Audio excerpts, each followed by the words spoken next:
si mon chien fait ça, il recule. Mais Il est quand il toujours, fait dans un sens, il fait une boucle. ben, il pas faut, grave. c'est pas grave, on s'en fiche.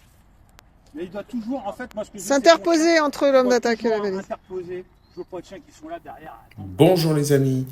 Alors je suis un peu frustré pour tout vous dire, car j'ai la batterie de mon téléphone qui a lâché. Mais heureusement, Laurence est arrivée. Laurence a dégainé le sien pour filmer.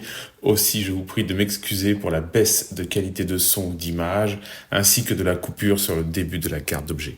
Car oui, vous l'avez compris, aujourd'hui, le sujet du jour, c'est la leçon que Laurent Dubuche dispense à mon chien Ragnar sur la carte d'objet en ring français.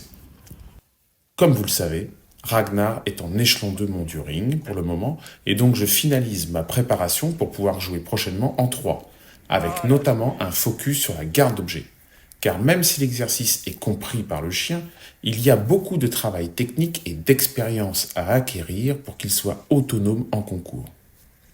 J'avais plutôt insisté sur les approches mondiaux, notamment avec les accessoires, mais j'avais mis un peu de côté les approches plus ring français. C'est la raison pour laquelle j'ai demandé à mon ami Laurent de jeter un coup d'œil et de me donner son opinion et des pistes de travail pour parfaire la palette d'approches pour mon chien. Je vous propose donc de voir le travail de Laurent à la garde d'objet. Je tiens d'ailleurs à le remercier chaleureusement pour le partage de ses connaissances auprès de nous, les passionnés.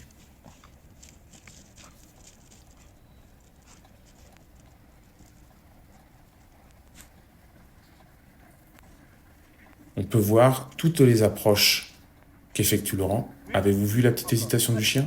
Ça, ce sont des choses très intéressantes à travailler.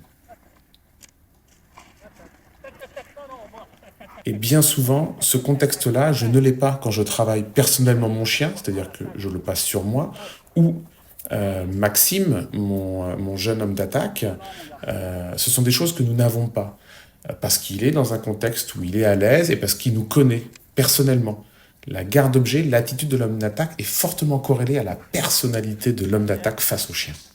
C'est la raison pour laquelle une grande personnalité comme Laurent, avec beaucoup d'expérience, rend difficile pour le chien la prise d'initiative. Mais heureusement, Laurent a ce bagage technique et cette expérience pour à la fois montrer des attitudes difficiles, mais en même temps expliquer au chien ce qu'il attend de lui pour qu'il puisse plus tard se débrouiller lorsqu'il est face à ce genre d'attitude.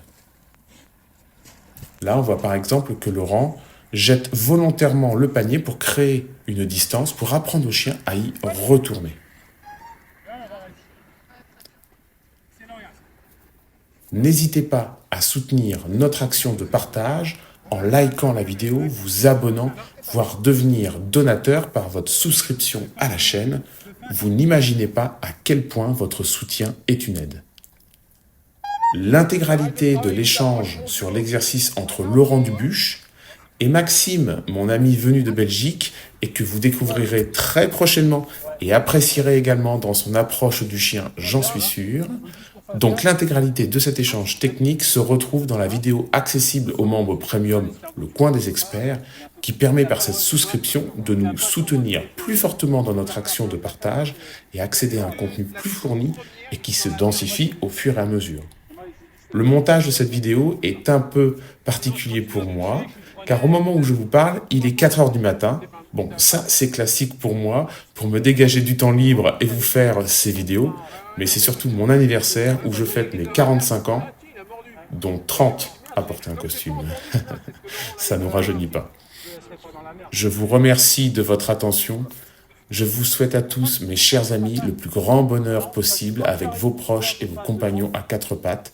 Et je vous dis à bientôt!